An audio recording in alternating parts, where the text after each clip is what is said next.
always is equal to 0. അതെപ്പോഴും പൂജ്യാവസ്ഥയിൽ, സാമ്യാവസ്ഥയിൽ തന്നെയായിരിക്കും. ഇതാണ് ഋഷീശ്വരന്മാര് അന്വേഷിച്ച് കണ്ടെത്തിയ കാര്യം. ഇതാണ് ഹിന്ദുമതത്തിന്റെ കാതൽ. അതുകൊണ്ട് അവര് പറഞ്ഞു, ശ്രദ്ധിക്കണേ, ആ ചൈതന്യം ഒരിക്കലും നാശമില്ലാത്തതാണ്, അനശ്വരമാണ്, അത് അതീവ ശക്തിയുള്ളതാണ്, തേജസ്സാർന്നതാണ്. അതുകൊണ്ട് അതിനെ അവര് സനാതനം എന്ന് വിളിച്ചു.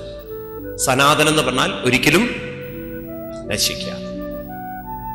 ഇവിടെ മനസ്സ് എത്തിച്ചേരേണ്ടത് നാശമില്ലാത്ത ഒന്നിലേക്കാണ്. മനസ്സിലാവുന്നുണ്ടോ? അങ്ങനെ ഋഷീശ്വരന്മാരുടെ അനുഭവമാണ്, അവരനുഭവിച്ച അനുഭവത്തിന്റെ വാക്കുകളുടെ പ്രകടനമാണ് വേദം എന്ന് പറയുന്നത്. അങ്ങനെയാണ് വേദമുണ്ടായത്. വേദം എന്നുള്ള ശബ്ദത്തിനർത്ഥം അറിവിന്റെ, അനുഭവങ്ങളുടെ പ്രകടനമാണ്, അറിവിന്റെ രൂപത്തിലുള്ള പ്രകടനമാണ് വേദം. വേദം എന്നുള്ള ശബ്ദത്തിന് വിദ് എന്ന ധാതുവിൽ നിന്നാണ് ആ ശബ്ദം ഉണ്ടാവുക. വിദ് എന്ന് പറഞ്ഞാൽ അറിവ് എന്നാണ് അർത്ഥം. അവരുടെ ഉള്ളിലുണ്ടായ അനുഭവങ്ങളുടെ, അറിവിന്റെ പ്രകടനമാണ് വേദം. മനസ്സിലായില്ലേ? എന്താ അറിവ്? ശരീരം വന്നിരിക്കുന്നത് പ്രകൃതിയിൽ നിന്നാണ്, മനസ്സ് വന്നിരിക്കുന്നത് ചൈതന്യത്തിലാണ്. അപ്പൊ മനസ്സ് എന്ന് പറയുന്ന ആ ഒരു ചിന്തകള്, ബുദ്ധിയുടെയും മറ്റും ചിന്തകള്, അത് ചൈതന്യത്തിൽ നിന്ന് വന്നു, അത് തിരിച്ചു പോവേണ്ടതും ചൈതന്യത്തിലേക്കാണ്. ഇവിടെ കൊണ്ട് കഴിഞ്ഞോ കാര്യങ്ങള് ഇല്ല, സംഗതി പൂർണ്ണമായിട്ടില്ല. അപ്പൊ അവരുടെ ഉള്ളിലൊരു ചോദ്യം, ശരീരം താനെ പ്രകൃതിയിലേക്ക് പോയിക്കോളും, അതിന് മെനക്കെടലുണ്ടോ? നിങ്ങൾ അമ്പലത്തിൽ പോയാലും അമ്പലത്തിൽ പോയില്ലെങ്കിലും ശരീരം മണ്ണിലേക്ക് പോവില്ലേ? ഏതെങ്കിലും ശരീരം പറയൂ, ഞാൻ ഗുരുവായൂർ എല്ലാ മാസവും തൊഴുന്നതാണ്, അതുകൊണ്ട് ഞാൻ മണ്ണിലേക്ക് പോവില്ല പറയൂ? നിങ്ങൾ വഴിപാടുകൾ കഴിച്ചാലും വഴിപാടുകൾ കഴിച്ചില്ലെങ്കിൽ മണ്ണിലേക്ക് പോവില്ലേ? ഒരു ഹിന്ദുവിന്റെ ശരീരം മാത്രമേ മണ്ണിലേക്ക് പോവുള്ളൂ. മുസ്ലിമിന്റെയും പോവും, ഇന്നലെ വന്ന നമ്മുടെ തിരുമേനിയുടെയും പോവും, നമ്മുടെ തിരുമേനിയുടെയും പോവും, എല്ലാ തിരുമേനിയുടെയും പോവും. അതിന് ജാതിയില്ല, മതമില്ല, സ്ത്രീ എന്നോ പുരുഷനോ വ്യത്യാസമില്ല, വല്ലതുണ്ടോ? ഇല്ല. അപ്പൊ പിന്നെ നമ്മൾ ഈ മെനക്കെടലുകളൊക്കെ മെനക്കെടുന്നത് എന്തിനാ? എന്തായാലും അത് മണ്ണിലേക്ക് പോകും. ചിലവരൊക്കെ വിചാരിച്ചിരിക്കുന്നത് പോകരുതേന്നാ. അങ്ങനെയൊക്കെ വിചാരിച്ചിട്ടും മെനക്കെട്ടൊന്നും കാര്യമൊന്നുമില്ല, പോയേ പറ്റുള്ളൂ. അത് പ്രകൃതിയുടെ സ്വഭാവം അല്ലേ? അപ്പൊ പിന്നെ ഈ മനസ്സും സ്വാഭാവികമായിട്ട് അങ്ങോട്ട് പോയിക്കോളില്ലേ? ആരിലേക്ക്? ഏതുപോലെ? നമുക്ക് മെനക്കടലൊന്നും ഇല്ലല്ലോ. അവർക്ക് മനസ്സിലായി, അങ്ങനെയൊന്നും മനസ്സ് എവിടെ എത്തിച്ചേരില്ല. അതെങ്ങനെ മനസ്സിലായി? ശരീരം പ്രകൃതിയിലേക്ക് ചേർന്നു എങ്കിൽ പിന്നൊരിക്കലും അത് അതേ രൂപത്തിൽ ഒരിക്കലും തിരിച്ചു വരില്ല. ഉണ്ടല്ലോ. എന്നാൽ ഇവിടെ വ്യത്യസ്ത സ്വഭാവങ്ങളും വ്യത്യസ്ത അറിവുകളും കഴിവുകളും ആളുകളിൽ കാണുന്നു എങ്കിൽ, അതൊരു അച്ഛനും അമ്മയും തന്നതല്ലെങ്കിൽ, അതായത് അച്ഛനിൽ നിന്നും അമ്മയിൽ നിന്നും പരിപൂർണമായി വന്നതല്ലെങ്കിൽ, അത് പിന്നീട് എവിടുന്ന് വന്നു? ശ്രദ്ധിക്കൂ. നമ്മിൽ ഓരോരുത്തരിലുമുള്ള സ്വഭാവം പ്രകൃതിയിൽ നിന്നല്ല വന്നത്. പിന്നെ എവിടെ നിന്നല്ല വന്നത്? പരിപൂർണമായി ആരിൽ നിന്നല്ല വന്നത്? അച്ഛനിൽ നിന്നും. അപ്പൊ പിന്നെ എവിടുന്ന് വന്നു? അപ്പൊ നമുക്ക് ആക്സെപ്റ്റ് ചെയ്യാനുള്ളൊരു കാര്യം, അത് വന്നിരിക്കുന്നത് അത് നേരത്തെ ഉണ്ടായിരുന്നു. കാരണം സയൻസിന്റെ ഒരു നിയമം എന്താന്ന് വെച്ചാൽ, ശൂന്യതയിൽ നിന്ന് ഒന്നും സൃഷ്ടിക്കാൻ സാധ്യമല്ല. ഉള്ളതിൽ നിന്നേ ഉണ്ടാക്കാൻ പറ്റുകയുള്ളൂ. If there is no gold, we cannot make any ornament. അല്ലേ? കുറെ നാളികേരം എടുത്ത് ആട്ടിയാലേ, കൊപ്രയെടുത്ത് ആട്ടിയാലേ വെളിച്ചെണ്ണ വരികയുള്ളൂ. അല്ലേ? കുറെ എള്ളെടുത്ത് ആട്ടിയാലേ എണ്ണ വരികയുള്ളൂ. കുറെ മണലെടുത്ത് ആട്ടിയേ വരുമോ? കാരണം അതില് കുറെ വെള്ളം എടുത്തിട്ട് കടഞ്ഞാൽ വെണ്ണ വരുമോ? കാരണം വെള്ളത്തിൽ വെണ്ണയില്ല. അപ്പൊ ഉള്ളതിൽ നിന്നേ ഉണ്ടാവുകയുള്ളൂ എങ്കിൽ, നമ്മുടെ മനസ്സ് വ്യത്യസ്ത സ്വഭാവ വിശേഷങ്ങൾ ഉള്ളതാണെങ്കിൽ അത് നേരത്തെ ഉണ്ടായിരുന്നു. അത് ഉണ്ടായിരുന്നു എങ്കിൽ അത് എത്തേണ്ടടുത്ത് എത്തിയിട്ടില്ല. അപ്പൊ ഒരു കാര്യം ഉറപ്പാണ്, അതവിടെ എത്തിച്ചിട്ടില്ല എങ്കിൽ അതെത്തുകയില്ല. അതെത്തിയിട്ടില്ല എങ്കിൽ വീണ്ടും വരേണ്ടതുണ്ട്. ക്ലിയർ ആണോ? ഇതിനെയാണ് അവര് പുനർജന്മം എന്ന് പറഞ്ഞത്. അതുകൊണ്ട് ഭാരതത്തില് ഋഷീശ്വരന്മാര് പറയണു, മോക്ഷവും ഉണ്ട്, പുനർജന്മമുണ്ട്. വളരെ ശ്രദ്ധിക്കണേ പറയുന്നത്. ഈ ചോദ്യങ്ങൾക്കൊക്കെ ഉത്തരം നിങ്ങളുടെ ഉള്ളിൽ വ്യക്തമല്ലെങ്കിൽ നിങ്ങൾ കൺഫ്യൂഷനാണ്. അതുകൊണ്ടാണ് ഞാൻ പറഞ്ഞത്, നിങ്ങൾ വളരെ ഓപ്പണായിട്ട് ചിന്തിക്കണം. ഒരു കല്ല് ഞാൻ ആകാശത്തിലേക്ക് എറിഞ്ഞാൽ അത് തിരിച്ച് എങ്ങോട്ട് വരണം? കാരണം ഭൂമിയിൽ നിന്ന് പോയത് ഗ്രാവിറ്റേഷൻ ലോ പ്രകാരം തിരിച്ച് ഭൂമിയിലേക്ക്. ഭൂമിയിൽ എത്തിയാൽ അതിന്റെ ചലനം നിന്നു. അത് എത്തേണ്ടടുത്ത് എത്തിക്കഴിഞ്ഞു. ഇതുപോലെ എത്ര ജന്മങ്ങൾ എടുക്കണം ഈ മനസ്സിന്? എത്ര പ്രാവശ്യം ഇനി ജനിക്കേണ്ടതുണ്ട്? അത് എവിടെ നിന്ന് പുറപ്പെട്ടുവോ? അപ്പൊ ഇനി പുനർജന്മം വേണോ വേണ്ടേ എന്ന് ആരാ നിശ്ചയിക്കേണ്ടത്? വെറുതെ ദൈവത്തിനെ കഷ്ടപ്പെടുത്തണോ? വേണോ? ദൈവത്തിന് വല്ല പങ്കുണ്ടോ അതില്? ദൈവത്തിന് അതിലൊന്നും ഒരു പങ്കുമില്ല. പങ്ക് മുഴുവൻ നമുക്കാണ്. എവിടെ നിന്ന് പുറപ്പെട്ടുവോ അവിടെ എത്തിച്ചേരാത്തോടത്തോളം കാലം അതിന് വീണ്ടും ജനിക്കേണ്ടതുണ്ട്. ജനന മരണങ്ങളിലൂടെ പോകുന്നുണ്ട്. ശങ്കരാചാര്യരുടെ ഗോവിന്ദത്തിൽ പറഞ്ഞതുപോലെ പുനരഭി ജനനം പുനരഭി മരണം പുനരഭി ജനനീ ജഡരേ ശയനം. വീണ്ടും ജനിക്കണം അമ്മയുടെ ഗർഭപാത്രത്തിൽ വരണം. അപ്പൊ ഒരു ചോദ്യം, സ്വാമി, എങ്കിൽ ഈ മനസ്സിനെ ചൈതന്യത്തിലേക്ക് എത്തിക്കാൻ എന്താണ് വേണ്ടത്? അങ്ങനെ ചൈതന്യത്തിലേക്ക് എത്തിക്കാൻ വേണ്ടുന്ന ജീവിത രീതിയാണ് ധർമ്മം എന്ന് വിളിച്ചത്. What is the meaning of ധർമ്മം എന്ന് ചോദിച്ചു കഴിഞ്ഞാൽ, ധർമ്മം എന്നുള്ളതിന് യഥാർത്ഥ അർത്ഥം, ധർമ്മം എന്ന് പറഞ്ഞാൽ ഏതൊരു ജീവിത രീതിയാണോ നമ്മുടെ മനസ്സിനെ ആ ജീവിത രീതിയാണ് ധർമ്മം എന്ന് വിളിക്കുന്നത്. അങ്ങനെയാണ് ഭാരതത്തിൽ എന്ത് വന്നത്? സനാതന ധർമ്മം. സനാതനത്തിലേക്ക് മനസ്സിനെ നയിക്കുന്ന ജീവിത രീതിയാണ് സനാതനധർമ്മം. മനസ്സിലാവുന്നുണ്ടോ? ഇങ്ങനെയാണ് ഹിന്ദു സംസ്കാരം പൂർവികമായി, ഇന്ന് ഹിന്ദു സംസ്കാരം എന്ന് പറയുന്നത്, അന്ന് ഋഷീശ്വരന്മാര് സനാതനധർമ്മം എന്ന് പേരിട്ട്. ഒന്നുകൂടി ഞാൻ ബേസിക് ആയിട്ട് പറഞ്ഞു വരാം. ഈ സത്യത്തെ സാക്ഷാത്കരിച്ച ആളുകളെയാണ് ഋഷി എന്ന് പറയുന്നത്. ഋഷി എന്ന് പറഞ്ഞാൽ താടിയും മുടിയും വളർത്തിയവൻ നല്ല അർത്ഥം. നമുക്ക് അങ്ങനെയൊക്കെയുള്ള ചില ദോഷങ്ങളുണ്ട്. ഈ സന്യാസി എന്ന് പറഞ്ഞാൽ തന്നെ താടിയും ജടയൊക്കെ നീട്ടിയിട്ട് കുറെ ആളുകൾ അങ്ങനെയൊക്കെയാണ്. ഋഷി എന്ന് പറഞ്ഞാൽ മനസ്സിന്റെ ഉറവിടം കണ്ടെത്തിയവൻ ആരോ അവൻ സത്യം അറിഞ്ഞവരെയാണ് ഋഷി എന്ന് പറയുന്നത്. മനസ്സിലാവുമോ?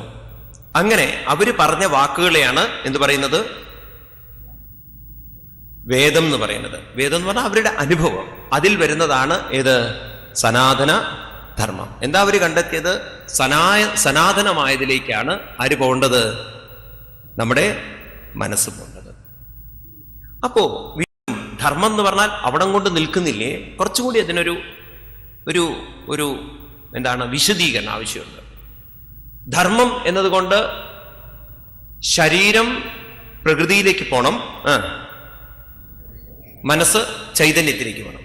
അപ്പൊ ശരീരം പ്രകൃതിയിലേക്ക് പോകുന്നത് വരെ ഈ ശരീരത്തിന് ഇവിടെ നിലനിൽക്കണമെങ്കിൽ അതിന് ഒത്തുചേർന്ന് പലവരോടും സഹകരിച്ച് ഒത്തുചേർന്ന് പോകേണ്ടതുണ്ട്.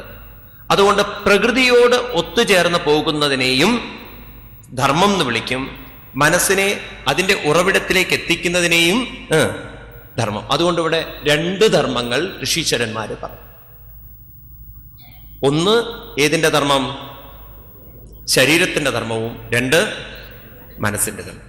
മനസ്സിന്റെ ധർമ്മത്തെ പരമധർമ്മം എന്നും ശരീരത്തിന്റെ ധർമ്മത്തെ ധർമ്മം എന്നും വിളിക്കുന്നു. നമ്മുടെ വേദങ്ങളിലും ഇതിഹാസങ്ങളിലും ഭാഗവതമൊക്കെ എടുത്തു നോക്കിക്കഴിഞ്ഞാൽ ഇവിടെയൊക്കെ നിങ്ങൾക്ക് രണ്ട് ധർമ്മങ്ങൾ കാണാം. ഏതിൻ്റെ എല്ലാം ധർമ്മം? ശരീരത്തിന്റെ ധർമ്മവും മനസ്സിന്റെ ധർമ്മവും. മനസ്സിലാവുമോ?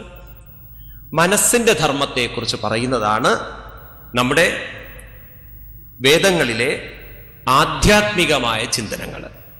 ശരീരത്തിന്റെ ധർമ്മത്തെക്കുറിച്ച് പറയുന്നതാണ് ഈ ഭൗതികമായ ഇടപെടലുകളും അതിനോടുള്ള നമ്മുടെ സമീപനങ്ങളൊക്കെ. അങ്ങനെയൊക്കെയുള്ള കാര്യങ്ങളാണ്.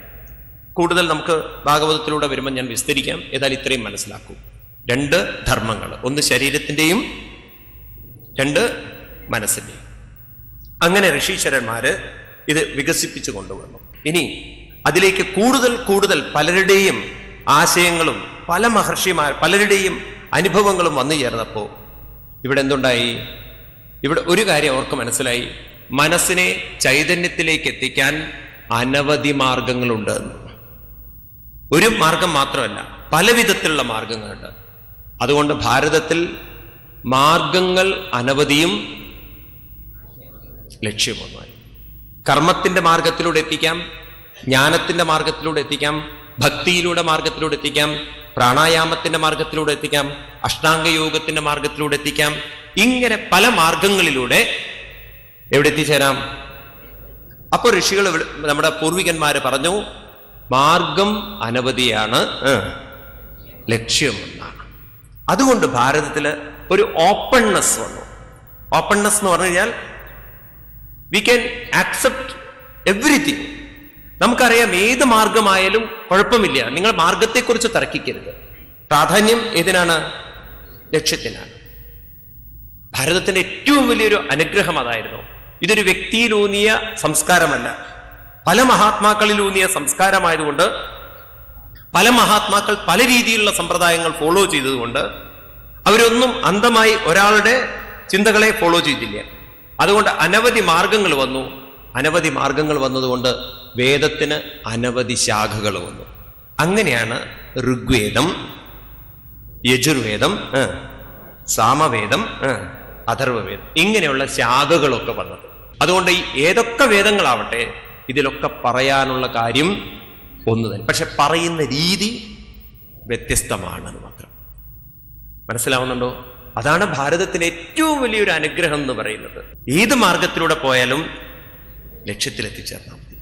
രാമകൃഷ്ണ പരമഹംസർ പറയും, ഹിന്ദു മതം എന്ന് പറയുന്നത് 4 ഭാഗം കെട്ടിയ ഒരു കുളമാണ്. 4 ഭാഗം കെട്ടി പടവ് കെട്ടിയ ഒരു കുളമാണ് എന്ന് പറഞ്ഞാൽ ഏത് പടവിലൂടെ വന്നാലും ലക്ഷ്യത്തിൽ. അതുകൊണ്ട് നമ്മൾ ഒരാളുടെ മാർഗത്തെയും എതിർക്കേണ്ടതില്ല. മനസ്സിലായോ?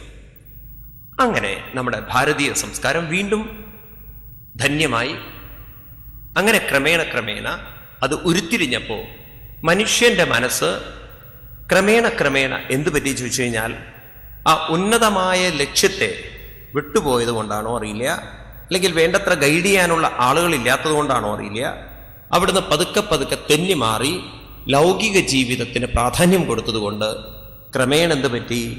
പരമമായ ധർമ്മം, അതിൻ്റെ ശക്തി കുറഞ്ഞു വന്നു. ഏത് ധർമ്മം കൂടി? ലൗകിക ധർമ്മം കൂടി വന്നു. അങ്ങനെ ഒരു ച്യുതി ഭാരതത്തിന് പറ്റി. ഏതായാലും അതിലേക്ക് എത്തുന്നതിന് മുമ്പ് നമുക്കൊരു കാര്യം കാണാം. ഭാരതീയ സംസ്കാരം വികസിച്ചു വന്നത് ഗുരുവിൽ നിന്ന് ശിഷ്യരിലേക്കും, പിന്നീട് ആ ശിഷ്യൻ ഗുരുവായി തീർന്ന് അടുത്ത ശിഷ്യനിലേക്കും, പിന്നീട് ആ ശിഷ്യൻ ഗുരുവായി തീർന്ന് അടുത്ത ശിഷ്യനിലേക്കും, അങ്ങനെയാണ് അല്ലേ? അപ്പൊ എവിടെയോ ഒരു കണ്ണികൾ മാറിയത് കൊണ്ടായിരിക്കാം പരമമായ ധർമ്മം വിട്ടിട്ട് മനുഷ്യൻ ഏത് ധർമ്മത്തിലേക്ക് പോയത്? ലൗകിക ധർമ്മത്തിന് പ്രാധാന്യം കൊടുത്തത്. എങ്കിലും ഭാരതീയ സംസ്കാരം എന്ന് പറയുന്നത് ഗുരു ശിഷ്യ സംസ്കാരത്തിന്റെ ഒരു പരമ്പരയാണ് ഭാരതീയ സംസ്കാരം. നമുക്ക് ഈശ്വര സംസ്കാരമല്ല നമുക്കുള്ളത് ഗുരു ശിഷ്യ സംസ്കാരം. നമ്മൾ ഭാഗവതത്തിലേക്ക് നോക്കൂ. ഭാഗവതാണല്ലോ നമുക്ക് ചർച്ച ചെയ്യാനുള്ളത്. അത് ഭഗവാനിൽ നിന്നും ബ്രഹ്മാവിന് കിട്ടി, ബ്രഹ്മാവിൽ നിന്ന് നാരദർക്ക് കിട്ടി, നാരദർ അതിനെ വ്യാസഭഗവാന് പറഞ്ഞു കൊടുത്തു, വ്യാസഭഗവാൻ ശുഗന് പറഞ്ഞു കൊടുത്തു, ശുഗൻ പരീക്ഷത്തിന് പറഞ്ഞു കൊടുക്കുമ്പോൾ അത് കേട്ടു സൂതൻ അതിനെ ശൗനകാദികൾക്ക് പറഞ്ഞു കൊടുക്കണു. പിന്നീട് ആ പരമ്പര.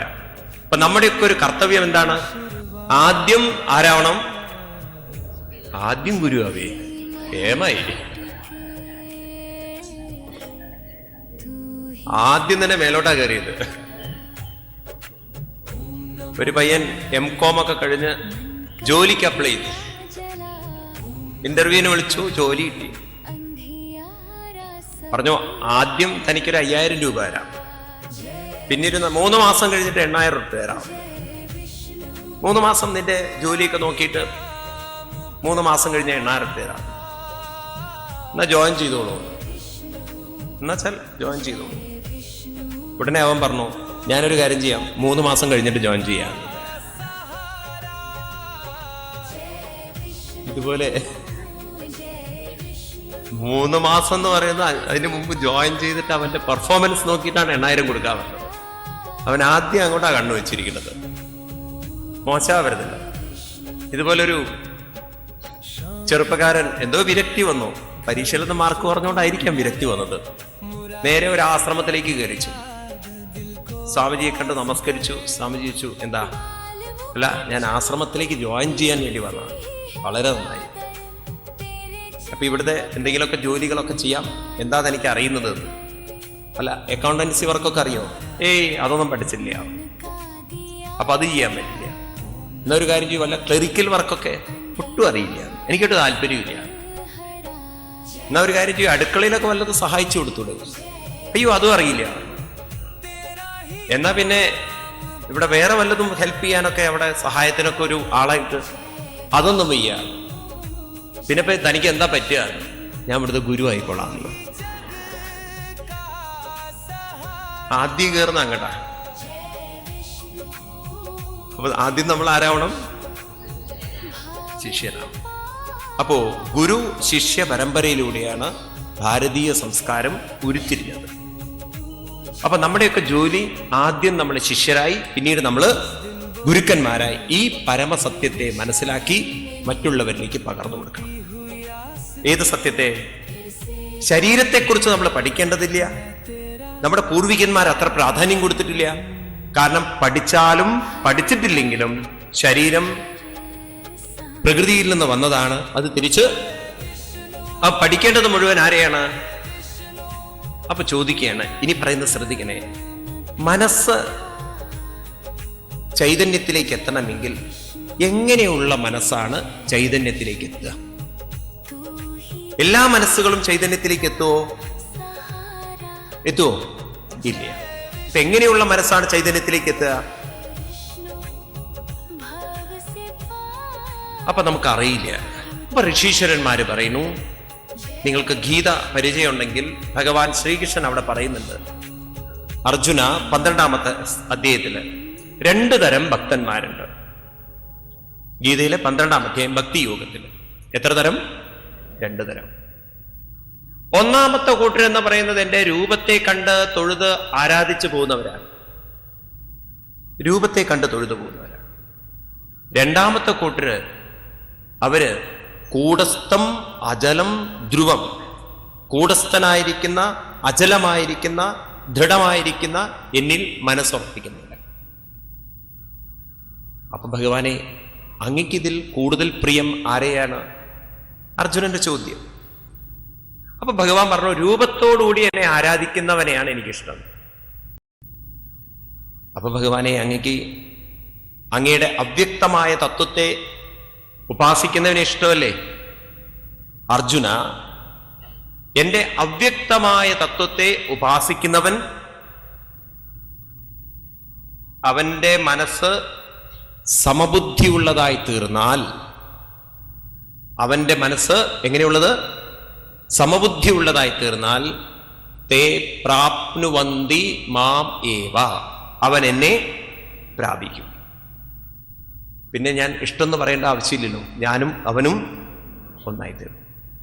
ആ ഭഗവാനെ പ്രാപിക്കണമെങ്കിൽ എങ്ങനെയുള്ള മനസ്സിനെ സാധിക്കുകയുള്ളൂ? ഭഗവാൻ പറയുന്നു, സംനിയമേന്ദ്രിയഗ്രാമം സർവത്ര സമബുദ്ധയാം തേ പ്രാപ്നുവന്തി മാമേവ സർവഭൂതഹിതേനതാം. ഗീതയിലെ 12ാം അധ്യായത്തിലെ 4ാമത്തെ ശ്ലോകം. സംയമേന്ദ്രിയ ഗ്രാമം. ആരാണോ ഇന്ദ്രിയഗ്രാമത്തിൽ നിന്നും മനസ്സിന്റെ ശ്രദ്ധ മാറ്റിയെടുത്ത് സർവത്ര സമബുദ്ധയ, ഏത് അനുഭവത്തിലും സുഖമാവട്ടെ ദുഃഖമാവട്ടെ ജയമാവട്ടെ പരാജയമാവട്ടെ ലാഭമാവട്ടെ നഷ്ടമാവട്ടെ, whatever experience comes, if they can equalize, if they can balance, ആ മനസ്സിനെ ബാലൻസ് ചെയ്യാൻ പറ്റുന്ന ഒരാളെങ്കിൽ, സമബുദ്ധി നിലനിർത്തുന്ന സാധിക്കുന്ന മനസ്സാണെങ്കിൽ, തേ പ്രാപ്നുവന്തി മാം ഏവ. ആർക്കേ ഭഗവാനെ പ്രാപിക്കാൻ പറ്റുള്ളൂ?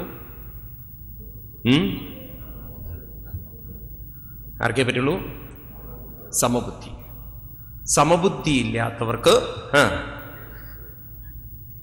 ആരെ പ്രാപിക്കാൻ പറ്റില്ല? ഈ സമബുദ്ധി പ്രാപിക്കുന്നവനെയാണ് നമ്മുടെ ഋഷീശ്വരന്മാര് ജീവൻ മുക്തി എന്ന് പറഞ്ഞത്. അതുകൊണ്ട് ഭാരതത്തില് 2 തരം മുക്തികളുണ്ട്. ഒന്നാമത്തതിനെ പറയും ജീവൻ മുക്തി എന്ന് പറയും, രണ്ടാമത്തതിനെ പറയും ബ്രഹ്മനിർവാണം. എന്താ പറയാ? ബ്രഹ്മനിർവാണം എന്ന് പറഞ്ഞാൽ, നിർവാണം എന്ന് പറഞ്ഞാൽ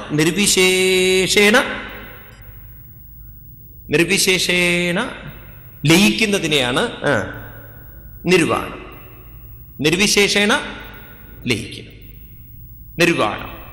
ഗീതയിൽ വീണ്ടും ഈ ശ്ലോകം ഭഗവാൻ നിർവാണം എന്നുള്ള, ബ്രഹ്മനിർവാണം എന്നുള്ള പദം പ്രയോഗം ഭഗവാൻ 2-ാം അധ്യായത്തിൽ അവസാനത്തെ ശ്ലോകത്തിൽ പറയുന്നുണ്ട്. ഏഷാ ബ്രാഹ്മീ സ്ഥിതി പാർത്ഥ നൈനാം പ്രാപ്യ വിമുഹ്യതി സ്ഥിത്വാസ്യാമന്തകാലേബി ബ്രഹ്മനിർവാണമൃച്ഛതി. സ്ഥിത്വ, ആരുടെ മനസ്സാണോ ജീവൻ മുക്താവസ്ഥയിൽ നിൽക്കുന്നത്? ജീവൻ മുക്ത എന്ന് പറഞ്ഞാൽ സമബുദ്ധിയിൽ ആരുടെ മനസ്സ് ബാലൻസ് ചെയ്യുന്നുണ്ടോ അവന് ഏത് കൈവരിക്കാൻ യോഗ്യതയുണ്ട്? ബ്രഹ്മനിർവാണം. വീണ്ടും നമ്മൾ ഗീതയിലേക്ക് കടക്കാം. ഗീതയിൽ അനവധി ശ്ലോകങ്ങളിലൂടെ നിങ്ങൾക്ക് മനസ്സിലാക്കാൻ പറ്റും. ഭഗവാൻ ഗീതയിൽ 2-ാം അധ്യായത്തിൽ പറയും, യം ഹി നവ്യതയന്തേതേ പുരുഷം പുരുഷർഷഭാം സമദുഃഖസുഖം ധീരം സോമൃതത്വായ കൽപ്പതേ. സോ, അവൻ അമൃതത്വായ കൽപ്പതേ, അമൃതത്വത്തിന് അർഹനാണ്. അമൃതത്വം എന്ന് പറഞ്ഞാൽ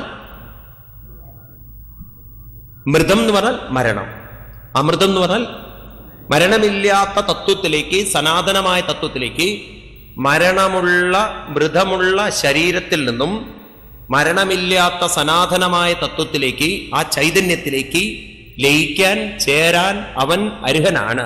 ആരർഹനാണ്? സമ ദുഃഖ സുഖം ധീരം, സുഖത്തെയും ദുഃഖത്തെയും സമമാക്കി വെക്കാൻ സാധിക്കുന്നവൻ. അപ്പൊ നമുക്ക് ആദ്യം കൈവരിക്കേണ്ടത് എന്താണ്? സമബുദ്ധിയാകുന്ന ജീവൻ മുക്താവസ്ഥ കൈവരിക്കണം. അവർക്ക് എങ്ങോട്ട് പോകാൻ പറ്റുള്ളൂ? ബ്രഹ്മനിർവാണത്തിലേക്ക്. മനസ്സിലാവുന്നുണ്ടല്ലോ? ഭാഗവതം എന്ന് പറയുന്നത് ഗീതയിൽ നിന്നും വ്യത്യസ്തമല്ല, എല്ലാം ഒന്ന് തന്നെയാണ് നിങ്ങൾക്ക് മനസ്സിലാവും. ഇത് കഥ പറയാനല്ല, വേദതത്വം പറയാനാണ്. വേദതത്വം എന്ന് പറഞ്ഞാൽ എവിടെ നിന്നാണോ മനസ്സ് വന്നിരിക്കുന്നത് അതിലേക്ക് നമ്മുടെ മനസ്സ് തിരിച്ചെത്തണം. ആ തിരിച്ചെത്തിയാലേ നമ്മുടെ യാത്ര പൂർണ്ണമാവുള്ളൂ. ശരീരത്തിന്റെ യാത്ര പൂർണ്ണമാവുന്നത് മണ്ണിലേക്ക് ചേരുമ്പോഴാണെങ്കിൽ, മനസ്സിന്റെ യാത്ര പൂർണ്ണമാവുന്നത് ചൈതന്യത്തിലേക്ക് ചേരുമ്പോഴാണ്. ഇനി ഭാഗവതത്തിൽ ഭിക്ഷുഗീത എന്ന് പറയുന്ന ഒരു സ്ഥലത്ത് പറയും, എന്തിനാണ് നമ്മൾ അമ്പലത്തിൽ പോകുന്നത്, എന്തിനാണ് നമ്മൾ പലതും ചെയ്യുന്നത്? നാരായണീയം വായിക്കുന്നു, ഭാഗവതം വായിക്കുന്നു, ഇപ്പൊ നിങ്ങൾ സപ്താഹം കേൾക്കാൻ വരുന്നത്. ഇതൊക്കെ കേൾക്കുന്നത് കൊണ്ട് എന്താ നിങ്ങൾക്ക് പ്രയോജനം ഉണ്ടാവുക? അല്ലെങ്കിൽ എന്ത് പ്രയോജനമാണ് നിങ്ങൾ നേടേണ്ടത്? പറയാണ് ഭഗവാൻ ശ്രീകൃഷ്ണൻ ഉദ്ധവരോട് പറയാണ്, ദാനം സ്വധർമ്മോ നിയമോയമശ്ചാം ശ്രുതം ച കർമാണി ച സൽവ്രതാനി സർവേ മനോനിഗ്രഹലക്ഷണാന്താം പരോഹി യോഗോ മനസഃ സമാധി. ദാനം സ്വധർമ്മോ നിയമോയമശ്ചാം. നിങ്ങൾ ദാനം ചെയ്യുന്നത്, നിങ്ങൾ പല നിയമങ്ങൾ അനുഷ്ഠിക്കുന്നത്, നിങ്ങൾ കേൾക്കുന്നത്, നിങ്ങൾ പാരായണം ചെയ്യുന്നത്, സർവേ ഈ കാര്യങ്ങളൊക്കെ മനോനിഗ്രഹ ലക്ഷണാന്ത, മനസ്സിനെ നിഗ്രഹിക്കാനാണ്. എങ്ങനെയുള്ള മനസ്സിനെ? സമബുദ്ധി ഇല്ലാത്ത മനസ്സ്. എന്നിട്ടോ പരോഹി യോഗോ, പരമമായതിനോട് ചേർക്കാൻ മനസ്സമാധി, മനസ്സിന് സമാധി. സമാധി എന്ന് പറഞ്ഞാൽ അർത്ഥം, ഭഗവാൻ സമാധി എന്ന് പറയുന്നത് ധ്യാനിച്ചിരിക്കുന്നതിനെയല്ല സമാധി എന്ന് പറയുന്നത്. സാധാരണ നമ്മൾ പറയാറില്ലേ, അയാൾ നല്ല സമാധിയിലാണ്. ചിലരിങ്ങനെയും പറയാറുണ്ട്, അയാൾ നല്ല സമാധിയിലാണ്. ഞാനൊരിക്കൽ ചിന്മയിൽ വർക്ക് ചെയ്യുന്ന കാലത്ത് എനിക്ക് സ്കൂളുകളിൽ ക്ലാസ് എടുക്കാൻ പോകേണ്ടതുണ്ടായിരുന്നു. അപ്പോൾ ഉച്ചയ്ക്കൊക്കെ നല്ല ഉറക്കം വരും, കുട്ടികളോട് വായിട്ട് അടിച്ചിട്ടേ. അപ്പോൾ ചിലപ്പോൾ ഉറങ്ങി ഇങ്ങനെ പുസ്തകത്തിൽ തലവെക്കും. അപ്പോൾ ഒരിക്കലും ഒരു കുട്ടി വന്നിട്ട് എൻ്റെ അടുത്ത് വന്ന് ചോദിച്ചു, എന്നെ വിളിച്ചുണർത്തി. 2-ലോ 3-ലോ പഠിക്കുന്ന കുട്ടി എൻ്റെ റൂമിൽ വന്നിട്ട്, സ്വാമിജി പ്ലീസ് ഗെറ്റ് അപ്പ് എന്ന് പറഞ്ഞിട്ട് ചോദിച്ചു, സ്വാമിജി ധ്യാനത്തിലാണോ എന്ന്. കാരണം ആ കുട്ടികൾക്ക് അറിയില്ലല്ലോ സ്വാമിമാർ ഉറങ്ങാറില്ല എന്നുള്ളത്. ഞാൻ പറഞ്ഞു, കുട്ടി ഇതിനെ പറയും പുസ്തക സമാധി എന്ന്. പുസ്തകത്തിലുള്ള സമാധിയാണത്, ഉറക്കം. അല്ലാതെ എന്ത് ചെയ്യാനാ? ഇതുപോലെ നമ്മൾ ഉറക്കത്തിന് സമാധി പറയും. സമാധി എന്ന് പറഞ്ഞാൽ എന്താണ്? കണ്ണടച്ചിരിക്കലല്ല ഭഗവാൻ സമാധി എന്ന് പറയുന്നത്. ഭഗവാന്റെ സമാധി എന്ന് പറയുന്നത് ഗീതയിലൊക്കെ നോക്കിക്കഴിഞ്ഞാൽ ഭഗവാൻ പറയുന്നത് സുഖദുഃഖേ സമീകൃത്വാ ലാഭാലാഭോ ജയാധയോ തതോ യുദ്ധ്വായ യുജ്ജസ്വ നൈവം പാപമവാപ്സ്യസി സിദ്ധ്യസിദ്ധ്യോ സമോ ഭൂത്വാ സമത്വം യോഗ ഉച്യതേ. സിദ്ധ്യസിദ്ധ്യോ കിട്ടിയാലും മനസ്സെങ്ങനെ ഇരിക്കണം? സമോ. ഇതാണ് സമാധി. സമാധി എന്ന് പറഞ്ഞാൽ വിവേകം കൊണ്ട് മനസ്സിനെ എങ്ങനെയാക്കണം? അതുകൊണ്ട് നമുക്ക് 2 മനസ്സുണ്ട്. എന്താ 2 മനസ്സ് സ്വാമി? ഒരു മനസ്സല്ലേ ഉള്ളൂ നമുക്കൊക്കെ. 2 മനസ്സുണ്ടോ? ഉണ്ട്. ഒന്നാമത്തെ മനസ്സിനെ പറയും സമാധി, അതായത് സമബുദ്ധിയുള്ളൊരു മനസ്സ്. രണ്ടാമത്തതോ സമബുദ്ധി. സമബുദ്ധി ഇല്ലാത്ത മനസ്സിനെ അവിവേക മനസ്സെന്നും സമബുദ്ധി ഉള്ള മനസ്സിനെ വിവേക മനസ്സെന്നും. പിന്നെ നിങ്ങൾ ഉള്ളെന്ന് വിളിച്ചു പറയാം. എന്ത്?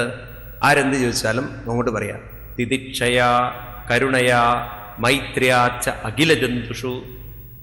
അങ്ങോട്ട് പറയാ, എന്ത് പറഞ്ഞാലും എനിക്ക് പ്രശ്നമില്ല, എന്നെ അങ്ങനെയൊന്നും നിങ്ങൾക്ക് തളർത്താൻ പറ്റില്ല. കാരണം എൻ്റെ മനസ്സിപ്പോ അവിവേക മനസ്സല്ല, എൻ്റെ മനസ്സ് വിവേക മനസ്സാണ്. അപ്പോ നമ്മുടെ മനസ്സിനെ ഉയർത്താൻ, സമബുദ്ധിയിലേക്ക് എത്തിക്കാൻ എളുപ്പം സാധ്യമല്ല. അതുകൊണ്ട് അവിവേകമുള്ള മനസ്സിനെ നമ്മുടെ ഋഷീശ്വരന്മാര് വിളിച്ചു. അവർ വിളിച്ചു, ആ മനസ്സാണ് മായ നിറഞ്ഞിരിക്കുന്ന മനസ്സ്. മായ എന്നുള്ളൊരു പ്രയോഗം അവരവിടെ കൊണ്ടുവരാം. മായ എന്ന് പറഞ്ഞാൽ അവിവേകമുള്ള മനസ്സ് മായയിൽപ്പെട്ടിരിക്കുന്നു. അപ്പൊ മായയിൽ നിന്ന് മുക്തമായ മനസ്സ് ഏതായിരിക്കണം? വിവേകമുള്ള മനസ്സ്.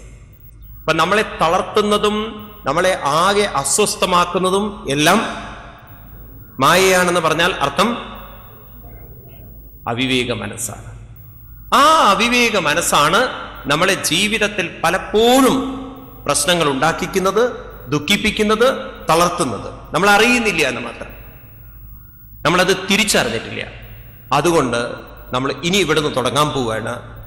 ആദ്യം നമുക്ക് വേണ്ടത്, നമ്മളാകുന്ന ശിഷ്യന്മാർക്ക് വേണ്ടത് ആക്സെപ്റ്റൻസ് ആണ്, സ്വീകരിക്കലാണ്. എന്താണ് സ്വീകരിക്കേണ്ടത്? ഈ നിമിഷം മുതൽ ഇനി നമ്മൾ സ്വീകരിക്കണം, എൻ്റെ സകല പ്രശ്നങ്ങൾക്കും കാരണം not the surroundings, not the people, not anybody, ഗ്രഹങ്ങളോ ആരോ അല്ല എൻ്റെ പ്രശ്നങ്ങൾക്ക് കാരണം. എൻ്റെ സകല പ്രശ്നങ്ങൾക്കും എന്നെ തളർത്തുന്നത് മുഴുവൻ എൻ്റെ അവിവേക മനസ്സാണ്. ഏത് മനസ്സല്ല? വിവേക മനസ്സല്ല. എന്നെ തളർത്തുന്നത് മുഴുവൻ അവിവേക മനസ്സാണ്. മനസ്സിലായോ? അതുകൊണ്ട് തന്നെ ഇവിടം മുതൽ നമ്മൾ മറ്റുള്ളവരെ കുറ്റം പറയുന്നത്, പഴിചാരുന്നത്, ബ്ലെയിം ചെയ്യുന്നത് ഇനി കൺട്രോൾ ചെയ്യണം. നമ്മൾ പരിശീലിച്ചെടുക്കുക. എത്ര നമ്മൾ വിവേകത്തിൽ ജീവിക്കുന്നോ, തുടക്കത്തിൽ പ്രയാസമാണ്, യാതൊരു സംശയമില്ല. പക്ഷെ കുറച്ചൊന്നും അങ്ങോട്ട് അഭ്യസിച്ച് പോയി കഴിഞ്ഞാൽ, ഉരുളം കല്ലിന്റെ മുകളിൽ കൂടെ അങ്ങോട്ട് പോയി കഴിഞ്ഞാൽ, പിന്നെ നമുക്ക് ക്രമേണ മനസ്സിൽ വിവേകം വരാൻ തുടങ്ങിയാൽ നിങ്ങൾ കണ്ടോളൂ, നിങ്ങളുടെ മനസ്സിന് അതീവ ശക്തി ഉണ്ടാവും. ഏത് പ്രശ്നങ്ങളെയും നിങ്ങൾക്ക് തളരാത്ത മനസ്സോടുകൂടി സ്വീകരിക്കാൻ പറ്റും. എന്തിനേറെ മരണം വരെ മുന്നിൽ നിന്നാൽ പോലും നിങ്ങളുടെ മനസ്സൊരിക്കലും പതറുകയില്ല. അതല്ലേ ആ വിവേകത്തിലേക്ക് എത്തിയത് കൊണ്ടല്ലേ പരീക്ഷത്ത് മഹാരാജാവിന്റെ മുന്നിൽ തക്ഷകൻ വന്ന് നിൽക്കുമ്പോഴും അദ്ദേഹം പതറാതെ. ഈ വിവേകത്തിലേക്ക് ഉയർന്നത് കൊണ്ടാവില്ലേ സ്വന്തം അച്ഛൻ ശത്രുവായി വന്നിട്ടും കൊല്ലാൻ ശ്രമിച്ചിട്ടും ആര് തളരാത്തത്? ഈ വിവേകമുള്ള മനസ്സുള്ളത് കൊണ്ടാവില്ലേ സ്വന്തം പുത്രനെ സ്വന്തം പുത്രൻ കൊന്നതിന്റെ കുറ്റബോധം കൊണ്ട് കുന്തി ദേവി തളരാതിരുന്നത്? ഈ വിവേകമുള്ള മനസ്സുള്ളത് കൊണ്ടാവില്ലേ കുത്തിത്തറയ്ക്കുന്ന ശരത്തിന്റെ മുകളിൽ ഭീഷ്മർ തളരാതിരുന്നത്? ശരീരമല്ല തളർത്തുന്നത്, രോഗങ്ങളല്ല തളർത്തുന്നത്, ചുറ്റുപാടല്ല തളർത്തുന്നത് മുഴുവൻ മനസ്സല്ല. എങ്ങനെയുള്ള മനസ്സ്? അവിവേകം. ഇത് നമ്മൾ അങ്ങോട്ട് ആക്സെപ്റ്റ് ചെയ്യണം. നമ്മൾ നല്ലവണ്ണം ഉറപ്പിക്കണം. ആത്മീയമായ പുരോഗതി നിങ്ങൾക്ക് വേണം എന്നുണ്ടെങ്കിൽ യു സ്റ്റാർട്ട് വിത്ത് ദിസ്. ഇവിടുന്ന് തുടങ്ങണം. എന്നെ തളർത്തുന്നത് മുഴുവൻ എൻ്റെ അവിവേക മനസ്സാണ്. ഇതാണ് ഭാരതീയ സംസ്കാരത്തിന്റെ ഒരു ബേസ്മെന്റ്.